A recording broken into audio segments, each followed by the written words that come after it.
Salve amigos da Campec Sports, estamos começando o programa Respeite Minha História em parceria com MH Produções e Casa de Taipa Esportes. E hoje o convidado é um parceiro especial, Aldrin Robson. É isso aí. A bola tá com você, parceiro. Vambora. Seja Manda bem-vindo. brasa. Aldrin, nesse programa Respeite Minha História a gente começa com 3 blocos. Nesse primeiro bloco a gente quer saber da sua origem, né? Da sua história desde a sua infância. Eu sei que você é de Itabaiana, né? Sou de Itabaiana, assim. A raiz começou lá, né? Fiquei lá até os 5 primeiros anos de vida. E com 5 anos de idade já vim para Aracaju, aqui construí, aqui criei. Aqui, sou praticamente aracajuano mesmo. Mas seus pais são de Itabaiana? Meus pais são de Itabaiana. E você na infância chegou a estudar lá ainda? Cheguei a estudar lá no Colégio Dom Bosco, conhecido como Colégio das Freiras. Grande Colégio Dom Bosco. Foi lá que você conheceu o futebol ou já não? Não. Você veio conhecer o futebol aqui? O meu primeiro contato com o esporte não foi o futebol, foi o karatê, em 1986. Certo. Foi aí que eu fui tendo contato com os esportes. Você é de que ano? Eu sou de 78. 78. Então aí você teve contato com o karatê? Com o karatê, Que hoje, até inclusive, hoje, você é faixa preta. sou faixa preta Karatê. até hoje, Dá no estilo aulas? Shorihyo. Não atuo dando aula Não. no karatê, né? A trabalho com, mas assim, sempre estou praticando. Nesse período de pandemia eu vi no Instagram alguns katás. Você fazendo alguns katás. Me lembrou da minha época de karatê lá no início. Eu não passei da faixa branca. Isso. Mas fiz aí uns katazinhos na época da... É bom, muito bom. Depois muito fui bom. pro judô. Aí no judô eu já cheguei até a laranja. Né? Depois aí fui pro kickbox, mas o meu esporte sempre foi futebol. E aí o futebol entrou na sua vida como? Então, o futebol, ele entrou na minha vida ali no Adolfo Hollenberg, numa escolinha chamada Garotos Unidos, né?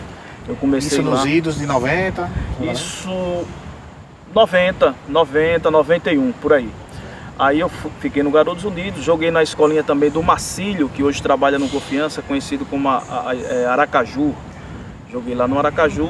Mas do Garotos Unidos teve a turma da idade um pouquinho mais avançada que seguiu para o Sergipe. Eu também fui um dos escolhidos. Aí cheguei lá no Sergipe, categoria de base, de 95 para frente. Aí joguei lá de 95 a 99. Sergipe nessa época era um clube forte, né? Tava muita tradição. Ganhando os campeonatos sergipanos. Foi aqueles anos do Hexa, né? Do Hexa, exatamente.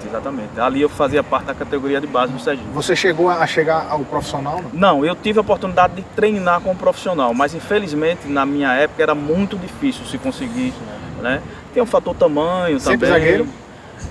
Sempre na área ali do meio para trás. Joguei de Volante. lateral, joguei de volante, mas sempre jogando mais de zagueiro. Certo. E a sua ligação com o Itabaiana? Você é torcedor do Itabaiana, né? Isso, sou A torcedor sua do ligação é de berço? É dos seus pais? É, de meu pai. Meu pai, ele tinha comércio lá em Itabaiana, ele tinha bala em Itabaiana. Então, assim, sempre quando terminava os jogos do Itabaiana, os próprios jogadores mesmo desciam lá pro bar dele. Era natural da época, os jogadores iam pro bar, tomar uma e tal, depois da vitória, então. E aí veio gostar pelo Itabaiana, como eu sou torcedor do Itabaiana até E hoje. você frequentava muito ali o Zé Queiroz? O presidente Médici. O presidente Médici e também o Olímpico Zé Queiroz, né? A Vila Olímpica. A Vila Olímpica, que hoje é o shopping, né? Hoje é o Shopping Prêmio, exatamente. Cheguei também algumas vezes ali na Vila Olímpica Itabaiana. Bacana. E você também tem uma ligação com outro clube, que é o glorioso Clube de Regatas Vasco da Gama. Vasco da Gama, né? Como é Vasco que você da Gama. surgiu o Vasco na sua vida? Na verdade, já é de família, mas o que mais me fez vascaíno foi no ano de 88, né? O torcedor vascaíno ele lembra bem, quando o Cocada, que é irmão do saudoso Miller, Miller, né? Fez aquele gol já nos descontos, já em cima do Flamengo. E ali veio aquela paixão, logo em seguida veio o título brasileiro em 89. Sorato, né? Com o Sorato. Tive a oportunidade de ver o Vasco campeão da Libertadores, campeão brasileiro. Não estamos atravessando uma boa fase. Mas quem é vascaíno, de coração como eu sou, jamais abandona o time. Adrien, eu sei que você construiu a sua vida profissional na atividade física. Na atividade você é física. professor de educação física.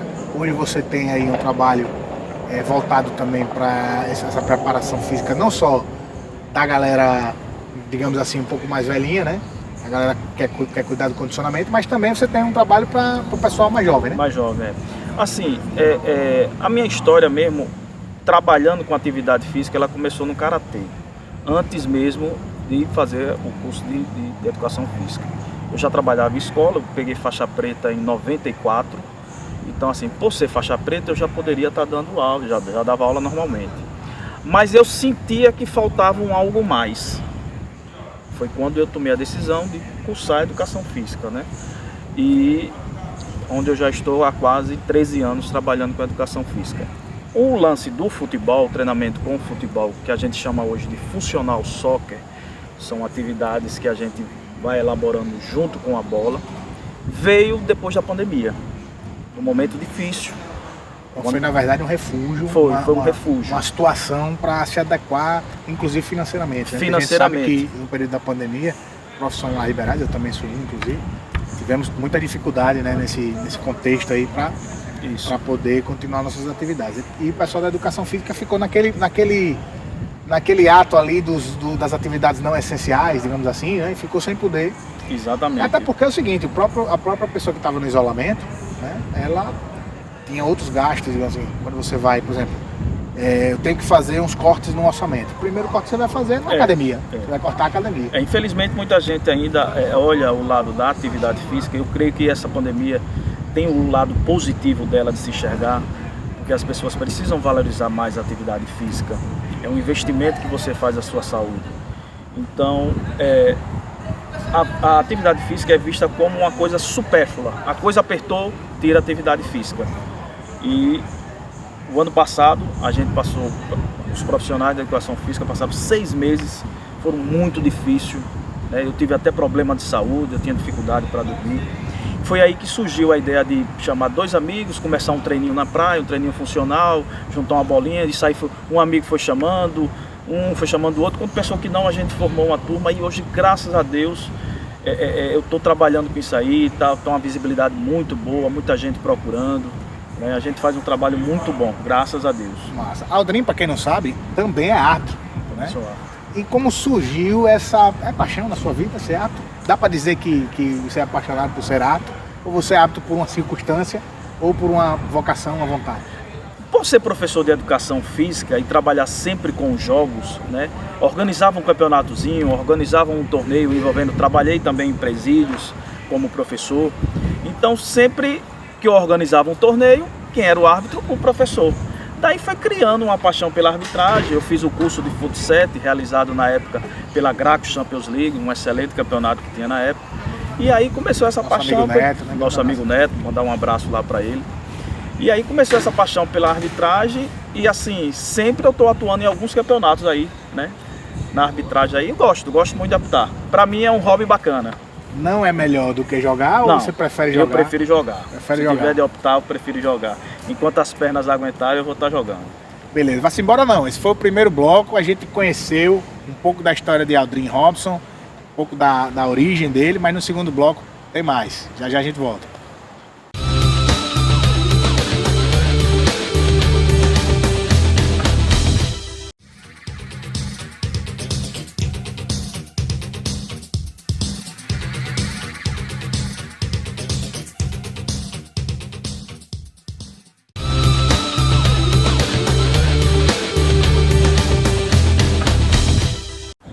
Estamos de volta para o segundo bloco do programa Respeite Minha História. Estamos com o convidado Aldrin Robson e agora, nesse segundo bloco, como prometido, a gente vai falar da atualidade. Então, Aldrin, você é zagueiro, né? Isso. Você se considera ali um cara, um xerifão ali. Isso. Na zaga. Você hoje está jogando quantas competições de futebol amador, né? Quantas competições você está jogando hoje? Hoje eu jogo 3 competições, Certo. né? 2 no Fut 7, que a gente conhece como Campeão Society, tal, que é a FF Libertadores, Certo. e a Copa do Mundo. Certo. E o Campeonato Sergipano dos Quarentões, onde eu jogo por 2 equipes. No Campeonato dos Quarentões, eles são 2 ligas, tem a Liga do Interior e a Liga da Capital. Pela Liga do Interior eu jogo pelo Grêmio São Cristóvense, que é o atual campeão.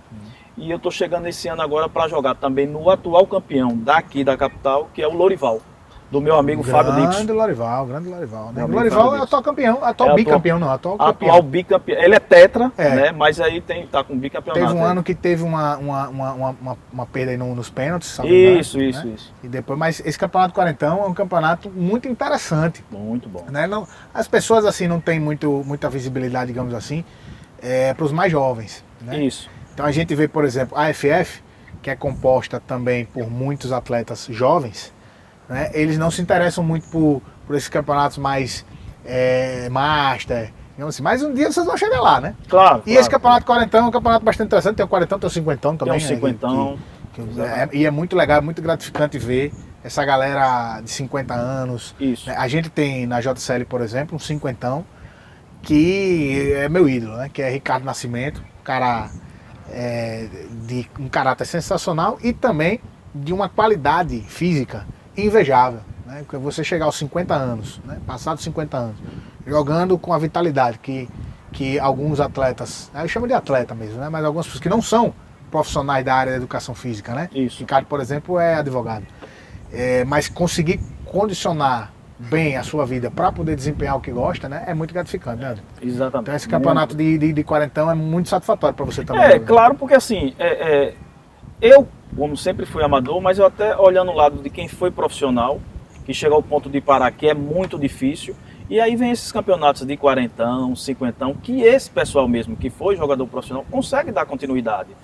E aí se torna um campeonato charmoso, porque tem as torcidas dos clubes daqui do estado, que ex-jogadores que foi do Sergipe, do Confiança, da Pena, também participam, e fica um campeonato muito disputado, muito bacana. É bacana. E os jogos são em campos de 11? Campos de 11, tem jogo no Bastão? A final costuma sempre ser no Batistão. Os jogos são mais nos bairros, nos Bastão campos tá uma de bairro. beleza, né, Gran Prix. Agora Agora tem um campo aqui também, que estava tendo jogo do Campeonato Sergipano, também tá muito bom. Anchetão, eu acho que é o Adolfo Hollenberg, passou por uma reforma e provavelmente vai receber jogos dos quarentões e cinquentão também. Porque às vezes também vocês devem encontrar alguns campos que são difíceis de desempenhar. Principalmente futebol, aqui na capital. né? É muito difícil, mas tem aquele detalhe. O time da casa, ele não abre mão de jogar nesse campo ruim, porque é ali que dificulta para um time que tem mais qualidade. Que tem mais qualidade. Que a gente vê até no profissional, né? Perfeito, tranquilo. Agora falando dessas competições amadoras, né, a FF Libertadores mais especificamente, e a Copa do Mundo, tem quanto tempo você está na Copa do Mundo? A Copa do Mundo, ela tem 2 anos, Sim. né? Ela está na segunda temporada e eu participei na primeira temporada, a gente chegou até a semifinal.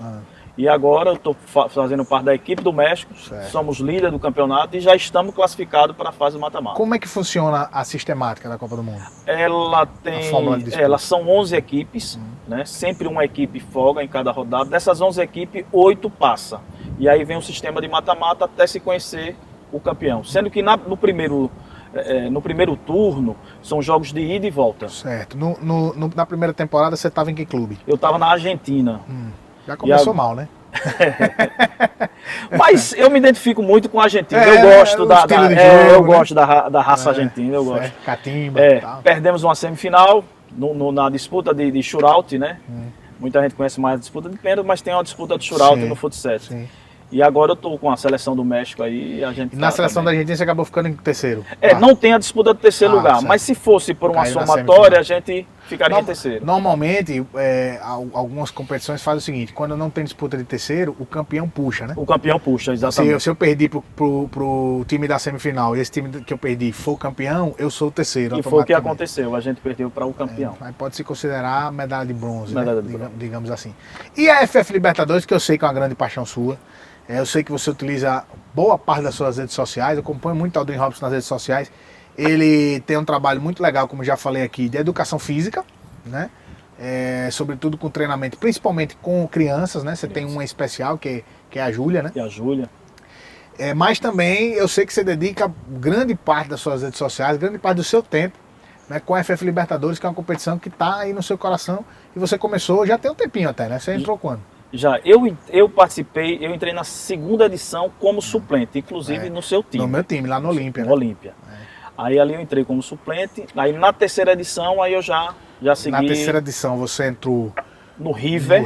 Eu estava de suplente ainda, foi quando eu entrei no lugar do jogador Glauber, que tinha lesionado o joelho, e joguei a temporada toda. Jogou a temporada toda. Depois eu fui pro Penharol, aí eu já como cativo. Certo. Como cativo foi no Penharol, onde perdemos a semifinal. Mas eu vou lhe fazer uma pergunta seguinte.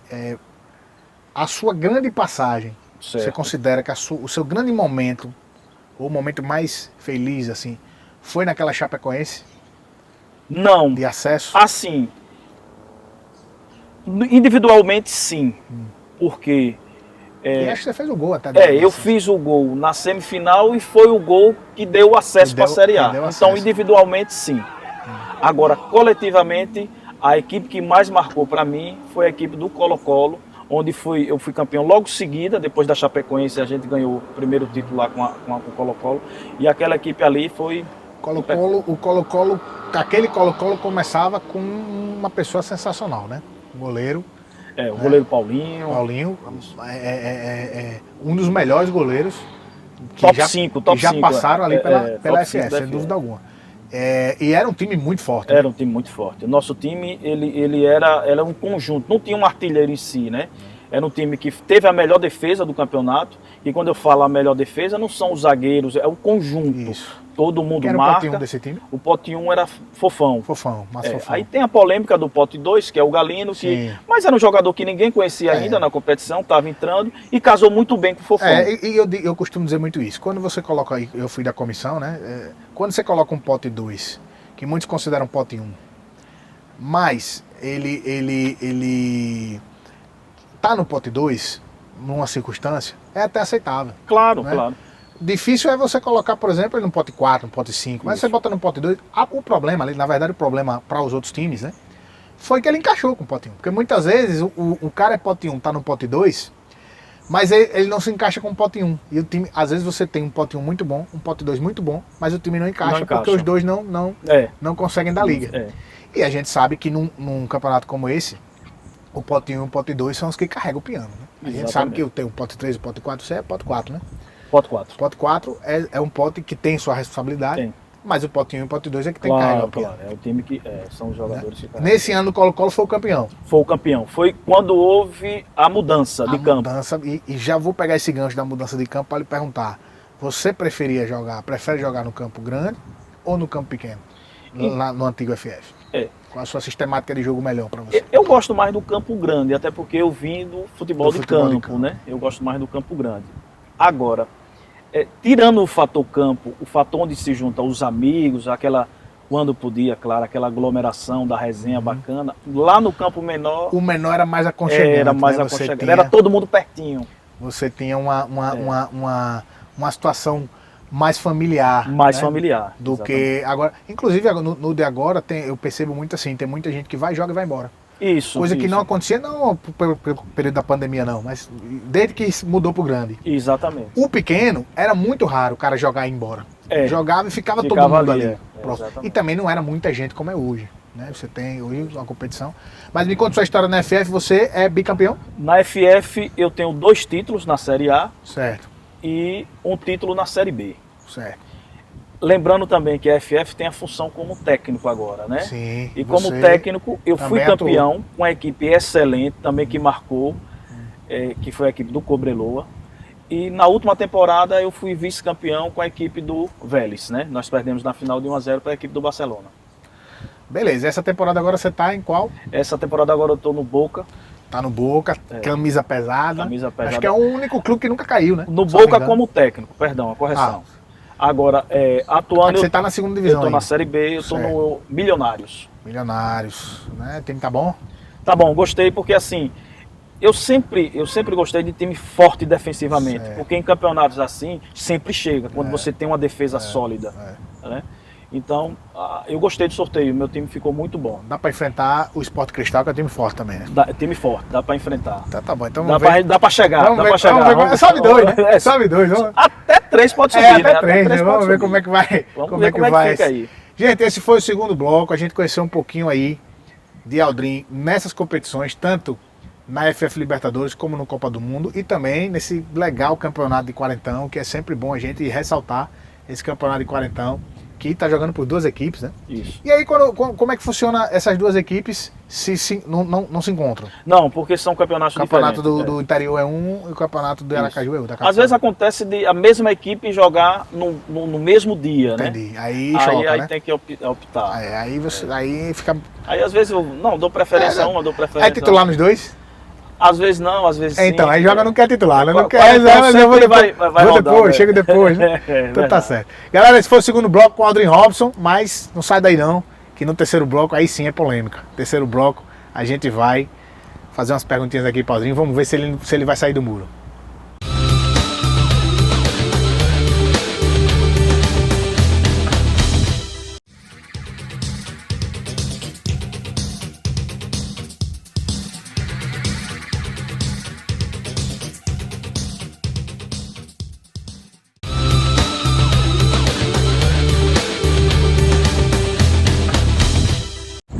Estamos de volta no terceiro bloco, como você já sabe, o bloco polêmico. É o bloco onde nosso convidado Aldrin vai responder o que dá na telha sobre algum nome que eu venha a falar aqui para ele, tá certo? Então assim, obviamente que você não é obrigado, né, a tecer comentários sobre quem quer que seja. Né? A gente fala o nome, você diz, eu não tenho nada para falar sobre essa pessoa, a gente passa, não tem problema nenhum. Certo. Mas antes de falar de nomes, né, queria perguntar para você o seguinte, qual foi, você lembra assim, qual foi o pior jogador? E eu chamo assim de pote 1, porque pote 1 é aquele pote que é o pote excepcional, é o cara que tem que resolver. Qual foi o pior pote 1 que você já jogou? O pior pote 1 que eu já joguei. Seja na FF, na Copa do Mundo? Eu vou falar da FF. Ele não foi o melhor porque ele veio do momento que ele estava lesionado, veio do problema no joelho. Aí eu posso dizer assim, não é o... naquele momento ele foi o pote 1 do River, que jogou comigo, né? O Emílio, eu até conversei com ele na época, ele não seria pote 1, ele até concordava. Então assim, é porque ele fica não rendeu o esperado. né? Fica um pouco forte dizer assim que ele foi o pior, mas não foi o verdadeiro pote 1 de todos que eu já joguei. Que poderia contribuir com o time. Que poderia não contribuir. Contribuir. Porque assim, eu dei sorte de jogar sempre com pote 1 craque. Mas qual foi o pote 1, ainda que craque, se teve, né, algum pote 1, que você não conseguiu ter afinidade em campo? Assim, que você, pô, esse cara é bom pra caramba, mas eu não consigo, não encaixou. Né? Foi só o Emílio mesmo? Teve algum? Foi só o Emílio, eu dei sorte. Eu dei sorte com os outros pote 1. Apesar assim, teve campeonato... Esse último agora, que foi o do River, você tava no River? Foi o Emílio, né? Foi o Emílio. Foi o Emílio. E também o River tava também. O River também não tava ajudando. A gente tava com Deixa claro, assim, ele não é porque... É o pior que ele não estava no momento bom, clinicamente. Então assim, ele não rendeu a bola. Mas que eu sei que ele joga. Tem algum pote 1 que você desapercebeu? Não, todos os pote 1 que eu joguei, eu dei sorte, porque é um sorteio, eu dei sorte de jogar. E qual é o pote 1 que você gostaria de jogar e nunca jogou? Tem alguém na sua mente assim, aquele cara, eu quero jogar com ele um dia? Pote 1 que eu gostaria de jogar e nunca joguei. Fábio Valadares. O meu pote 1 do Sport Cristal. Para mim hoje é aquele cara que eu vou fazer o seguinte, pode deixar que a casinha aqui a gente segura e resolva na frente. É o pote 1 que hoje eu queria jogar, era o Fábio Valadares. Fazedor de gol aí. Gosto dele. Beleza. E goleiro? Qual o melhor goleiro que você... O melhor goleiro que eu já joguei até hoje é Paulinho. E qual goleiro você gostaria de jogar? Paulinho não vale, você já jogou com ele. Você gostaria de jogar e não jogou? É o Cassim. Ainda não joguei com o Cassim. Já jogou com o Marcão? Já joguei com o Marcão, do Once Caldas, que a gente foi campeão daqui da polêmica. Você acha o Cassim melhor que o Marcão? Aliás, Paulinho melhor que o Marcão? Você falou que o melhor goleiro que você atuou foi Paulinho. Mas você já jogou com o Marcão? Já joguei com o Marcão. Então você acha Paulinho melhor que o Marcão? No momento, sim. Eu acho Paulinho mais completo do que Marcão. Não é que Marcão seja um goleiro... claro. Né? E outra, você ser pior do que Paulinho não é demérito nenhum. Não é demérito nenhum. Né? Mas eu costumo considerar assim, nós temos 4 top goleiros na FF. Né? Que é difícil você... Que é o Marcão, que é o Paulinho, que é o Cassim e que é o Saruí. Na minha opinião. Para mim, esses 4 aí, eles mantêm a média aí. A FF tem aí mais... você pergunta, qual da sua preferência? O Paulinho. Eu sempre deixei claro que Paulinho... Perfeito, tranquilo. Agora vamos para nomes. Né? Certo. Eu queria que você me dissesse assim, o que vem à mente quando a gente fala dessa figura, que é uma figura folclórica, né, diga-se de passagem, que é o nosso glorioso Júnior Joias Teves. Júnior Joias de Teves. Júnior Joias, a gente criou uma afinidade bacana, gosto demais de Júnior Joias. É um cara que me convidou para o campeonato dele, um cara que me recebeu muito bem. É um cara que fui convidado para o time dele para ser técnico e através da nossa parceria ele conseguiu colocar a sua primeira estrela na FF Libertadores. Teves é um cara que eu tiro o chapéu para ele. Sensacional. E aí, falando em tirar chapéu, a gente lembra também do nosso glorioso Gustavo. O nome dele é Gustavo. Mas o apelido é Sopa. O que você tem para falar do nosso glorioso? Outra figura folclórica, né? Da FF. O que você tem para falar de Sopa? Rapaz, Sopa é polêmico, né? Você também Sopa é muito polêmico. Sopa... Já teve alguns entreveiros aí. Já teve, mas assim, ele sempre manteve o respeito. Já teve uns probleminha dentro de campo, fora de campo. Mas hoje a gente mantém um respeito. Eu sinto que ele... E sinto que, assim, por mais que ele venha discutir ou gerar uma confusão, mas no fundo, ele tem um carinho por mim.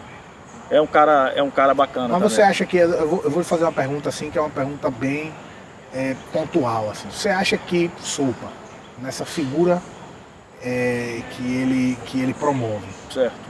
E nesse sentido, você acha que é um personagem mesmo?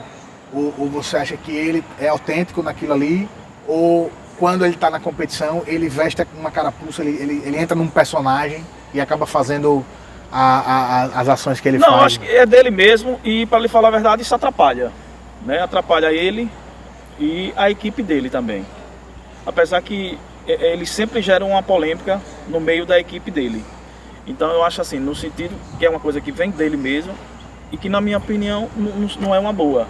Precisa ser mais parceiro, mais equipe. Não tive a oportunidade de jogar com ele, mas preciso mais equipe. Então você acha mais ou menos assim que ele queima o companheiro? Ele malha o companheiro para uma determinada situação? Se a equipe estiver mal, ele não malha o companheiro, ele malha a equipe toda. A equipe toda. E isso acaba prejudicando. Acaba prejudicando. Outra figura, falando em confusão, né? Teve várias confusões, mas essa foi uma confusão assim, como é que a gente pode dizer, bastante emblemática, né? Porque gerou grandes situações, que é com um cara que também não mediu esforços para evitar a briga, né? Ele não fez por onde evitar a briga, ele partiu também para a situação que você já sabe quem é, nosso querido Igor Borges. Igor Borges. Queria saber de você, o que você pensa com relação a Igor, o que foi que aconteceu ali naquele momento? Né? Então, rapaz, Igor Borges foi um jogo que, na época eu jogava no Once Caldas, ele no Boca Juniors, e aí, durante toda a partida, ele começou a me provocar, né? Falando coisa. Mas assim, só um detalhe, porque os dois são jogadores de defesa. Isso. Né? Eu sou um cara que fico mais. E ele gosta de avançar muito. Avançar, então a gente sempre se encontrava. Se encontrava nesses avanços, escanteio e tal. E sempre houve uma provocação por parte dele no início do jogo. Mas aí houve um lance de falta, que aí eu falei umas coisas a ele também que eu não vou falar aqui. Claro. Né? Eu falei umas coisas fortes também. Tá na súmula. Tá na súmula. Foi forte o que eu falei. Me arrependo do que eu falei. Ele também falou. Só falamos de pessoas diferentes, mas que não deve falar nem de uma e nem de outra. Mas assim, Igor Borges é um cara muito maduro. E o que é que a FF proporcionou a gente? Na temporada seguinte, eu e ele no mesmo time. No mesmo time. E aí, resultado, deu tempo de refazer as pazes. E a gente foi campeão. Fez as amizades e foi campeão. E hoje a gente já foi treinar comigo. Aí eu emendo para lhe fazer uma pergunta. Falando em desestabilizar o adversário, certo. Eu queria fazer uma pergunta no seguinte sentido. Você acha que vale tudo para ganhar um jogo? Tipo, falar palavras ofensivas, discriminatórias para um adversário na tentativa de desestabilizá-lo? Você acha que isso faz parte do ambiente que a gente joga? Então, eu vou falar um pouco de minha pessoa em relação a isso. Eu sempre fui um cara que provoquei. Eu sempre fui um cara que xinguei. Às vezes passei até do limite. Né? Eu nunca... para situação de jogo, eu agi assim várias vezes por estar perdendo. Cabeça quente, raiva. E aí falei até quando o apito acaba, quando o árbitro acaba, acabou também. Acabou, morre ali e tal. Já, claro, quando mais jovem, às vezes você leva a situação para fora de campo, às vezes acontece. E às vezes o ofendido não acaba por ali, né? Não acaba por ali. Ele não entende que faz parte do jogo. Você fica diferente com a pessoa depois de um tempo e tal. Mas como é um campeonato que é de sorteio, às vezes você se bate no mesmo time, né? Aí vai acontecendo da pessoa criar amizade e tal. Mas eu, assim, no contexto geral, não sou de acordo. Depende, assim, a maneira que você vai provocar. O provocar faz parte do jogo. É a malandragem do jogo. Entendi. Se o cara vai comer a pilha, é o jogo. Agora, pra gente encerrar. Certo. Falando em polêmica, falando em troca de farpas, falando em situações de julgamento, que você, certo, inclusive já esteve aí no banco de réus, digamos assim, no banco dos réus da FF Libertadores algumas vezes, né? Em algumas eu tive a oportunidade na época que era da comissão ainda de participar do julgamento. Não posso deixar de perguntar a você do grande entreveiro, porque esse grande entreveiro na verdade não chegou nem a ser talvez maior do que o de Igor, Certo. mas é porque foi com o dono do brinquedo, Isso. né? Foi com o dono da bola, né? Então a sua polêmica com o Glenderson realmente ganhou grandes repercussões, inclusive fake news, inclusive, né? Disses-me-disses, pronto, agora o Aldrin tá expulso da FF, agora o Aldrin não joga mais FF nunca mais, exatamente porque resolveu mexer com o dono do brinquedo. Conta um pouquinho dessa história aí. Rapaz, era um jogo que eu tava voltando da punição, inclusive do problema que eu tive com o Igor Borges, eu tava voltando nesse jogo. Um jogo que eu me preparei bastante, inclusive fiz até um gol olímpico nesse jogo, em cima de um grande goleiro, que era Cassim. Só que eu percebi que o dono do brinquedinho, ele me provocava durante todo o jogo, né? O time dele estava ganhando. Aí no segundo tempo a gente empatou, com esse gol que eu fiz. E faltando 2 minutos, né, numa jogada de ataque deles, eu aí fui e o provoquei. Passei a mão lá nas partes posterior dele, e aí eu acabei o provocando, aí ele se virou para mim, ele não interpretou aquilo ali como uma resenha, e eu já falei para ele já várias vezes que eu levei na resenha aquilo ali, mas possa ser que assim, como foi uma coisa um pouco forte, ele aí entendeu por outro lado, ainda me agrediu lá, e aí depois, meu irmão, a história foi fora do campeonato. Tive um momento que eu me senti, ele não me queria mais no campeonato dele, mas eu senti também que ao mesmo tempo a turma da FF, em sua maioria, gosta muito de mim, foi lá, lutou para que eu permanecesse no campeonato. Como eu permaneci no campeonato, isso nos aproximou, né? E hoje, não que eu precise chegar para ele e dizer, eu já agradeci. Eu agradeço muito por estar presente no campeonato dele, porque no momento difícil, desse da pandemia, no momento que a gente está passando, foi de lá que eu consegui os maiores clientes. Então possa ser que se eu não tivesse lá ainda, poderia... mas foi uma situação que pode ter certeza que não vai acontecer mais. E com relação a essa questão de Gagá, uma pergunta que não quer calar é a seguinte: faria de novo? Na FF não, mas em outro campeonato pode ter certeza que sim. Esse é o Aldrin Robson, parceiro. Beleza. Meu irmão, Valeu, muito meu irmão. obrigado pela parceria, pela participação. Devolva a bola que é nossa. Valeu, parceiro. E você já sabe, né? Programa Respeito Minha História no canal Campex Esportes no YouTube às 18 horas e às 19, claro, no canal Casa de Taipa Esportes. Fique ligado, valeu, forte abraço.